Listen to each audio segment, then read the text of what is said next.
ഇപ്പൊ അമേരിക്കയുടെ പ്രസിഡന്റാണ് റൊണാൾഡ് ട്രംപ്. കേട്ടിട്ടില്ല നിങ്ങള് ആ പഹന്റെ പേര്? റൊണാൾഡ് ട്രംപ് ഇല്ലേ? ഇപ്പൊ ഇറാനിലൊക്കെ മൂപ്പരുടെ നോട്ടം. അവിടെ കയറി ഒരു ബോംബിട്ട് അവിടെയുള്ള മുസ്ലിമീങ്ങളെ കൊന്ന് കൊലവിളി നടത്തി. അങ്ങനെ ഗൾഫ് രാജ്യങ്ങളിൽ കയറിക്കൂടി അവിടുത്തെ എണ്ണ ഖനനം നിർത്തലാക്കി അത് കൈക്കലാക്കലാണ് ട്രംപിന്റെയും അമേരിക്കയുടെയും ലക്ഷ്യം. അല്ലാഹു തആല ലോക മുസ്ലിങ്ങളെയും നമ്മളെയും അവരുടെ ഷർറിനെ തൊട്ട് അല്ലാഹു കാത്തുരക്ഷിക്കട്ടെ. ആമീൻ. ലോകത്തിന്റെ പോലീസ് ചമയാണ് അമേരിക്ക അല്ലേ? എന്താ ഇപ്പൊ അമേരിക്ക ആരാ? അമേരിക്ക എന്ന് പറഞ്ഞാൽ ഒരു രാജ്യത്തിന്റെ പ്രസിഡന്റാണ് ഡൊണാൾഡ് ട്രംപ്. ഒരു അമേരിക്കയുടെ പ്രസിഡന്റാ. അയാളുടെ ഹെഡ് വെയിറ്റ് ഒന്ന് കണ്ടോങ്ങള്. ഓ, അയാളുടെ വരവും പോക്കും. അപ്പൊ സുലൈമാൻ നബി അലൈഹി സ്വലാം ആരായിരുന്നു? അമേരിക്കയുടെയും റഷ്യയുടെയും ചൈനയുടെയും ഇന്ത്യയുടെയും ആഫ്രിക്കയുടെയും അന്റാർട്ടിക്കയുടെയും അതിന്റെ അപ്പുറത്ത് ഏതൊക്കെ ഉണ്ടോ അതിന്റെ ഒക്കെ രാജാവായി അല്ലാഹു തആല വെച്ച ആളാണ് നബിയുല്ലാഹി സുലൈമാൻ. ലോകം മുഴുവൻ അടക്കി ഭരിച്ച ചക്രവർത്തി. ആ ചക്രവർത്തിക്ക് അല്ലാഹു തആല ഈ പവർ കൊടുക്കാനുള്ള കാരണം എന്താണെന്നറിയോ? സുലൈമാൻ നബി അലൈഹിസ്സലാമിനെ വിളിച്ചിട്ട് അല്ലാഹു പറയാണ്, സുലൈമാൻ നബിയെ, രണ്ട് കാര്യം ഞാൻ നിങ്ങളുടെ മുമ്പിൽ വെക്കുകയാണ്. ഇതിൽ നിങ്ങൾക്ക് ഇഷ്ടമുള്ളത് എടുക്കാം, ഇഷ്ടമുള്ളത് തട്ടാം. സുലൈമാൻ നബി ഒരു ചുറബേതെന്താണ്? അല്ലാഹു പറഞ്ഞു, സുലൈമാൻ നബിയെ, ഒന്നുതാ ലോകം മുഴുവൻ അടക്കി ഭരിക്കാനുള്ള രാജാധികാരം നിങ്ങൾക്ക് തരാൻ പോണു. രണ്ടിതാ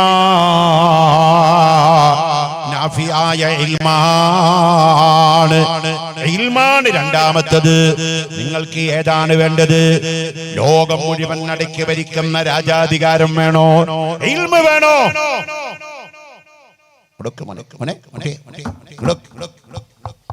ലോകം മുഴുവൻ അടക്കി ഭരിക്കാനുള്ള രാജാധികാരം വേണോ, ഇൽമ വേണോ എന്ന് ചോദിച്ചാൽ നമ്മളിപ്പോ എന്താ പറയാ?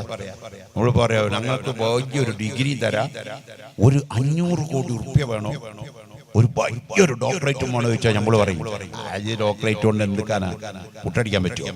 വെറുതെ പേരുണ്ടാക്കാൻ നല്ലാതെ പേരുകൊണ്ട് കാര്യമില്ലല്ലോ. കാശല്ലേ വലുത്.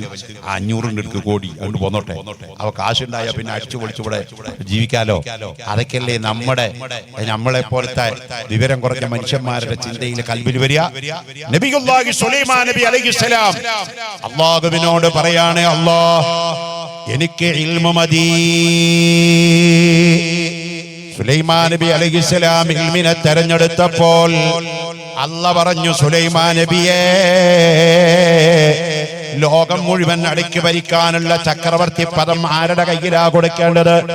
വിവരമില്ലാത്തോന്റെ കയ്യിൽ അധികാരം കൊടുത്താൽ, ഈ മന്ദബുദ്ധിയുടെ കയ്യിൽ അധികാരം കൊടുത്താൽ അത് മിസ്യൂസ് ചെയ്യപ്പെടില്ലേ?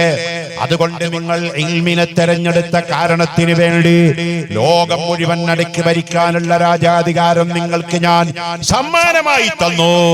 നിങ്ങൾ ഇൽമിനെ തെരഞ്ഞെടുത്തില്ലേ? ഇൽമിനെ തെരഞ്ഞെടുത്താൽ അങ്ങനെയാണ്. ആർക്കും അല്ലാഹു തആല വലിയ പദവികൾ കൊടുക്കും. ഇൽമിനെ തെരഞ്ഞെടുത്തപ്പോൾ അല്ലാഹു തആല അധികരിച്ച ഖൈറാത്തുകൾ നൽകി. സുലൈമാൻ നബി അലൈഹിസ്സലാമിന് ലോകത്തിന്റെ ചക്രവർത്തി പദം നൽകി. അതിന്റെ പിറകെ സുലൈമാൻ നബിക്ക് എന്തൊക്കെ നൽകി എന്നറിയോ? ജിന്നുകൾ സുലൈമാൻ നബിയുടെ ഖാദിമീങ്ങളായി, ശൈത്താൻമാർ സുലൈമാൻ നബി അലൈഹിസ്സലാമിന്റെ ഖാദിമീങ്ങളായി, കാറ്റ് സുലൈമാൻ നബിയുടെ വാഹനമായി, ഹുദ്ഹുദ് എന്ന് പറയുന്ന മരം കൊത്തി പക്ഷി സുലൈമാൻ നബി അലൈഹിസ്സലാമിന്റെ പോസ്റ്റ്മാൻ ആക്കി മാറ്റിക്കൊടുത്തു. ഈ നിഅമത്തൊക്കെ അല്ലാഹ് കൊടുക്കാനുള്ള കാരണം സുലൈമാൻ നബി അലൈഹിസ്സലാം ഇൽമിനെ തെരഞ്ഞെടുത്ത കാരണമാണ്. ഇൽമിനേക്കാൾ വലിയ ഫضലും ബർക്കത്തും വേറെ ഒന്നിനുമില്ല. അതുകൊണ്ടാണ് നിങ്ങൾ 1 മണിക്കൂർ ഇവിടെ ഇരുന്ന 1000 റക്അത്ത് മുത്തലക്കായ സുന്നത്ത് നിസ്കരിച്ച കൂലിങ്ങൾക്ക് കിട്ടുമെന്ന് പറഞ്ഞു. ഇൽമോട് കൂടെ ഒരുത്തം മരിച്ചാൽ മതി, അവൻ അല്ലാഹ് സ്വർഗ്ഗം കൊടുക്കും കേട്ടോ. ഇൽമ് എന്ന് പറഞ്ഞാൽ നൂറുല്ലാഹി, അല്ലാഹുവിന്റെ പ്രകാശമാണ്.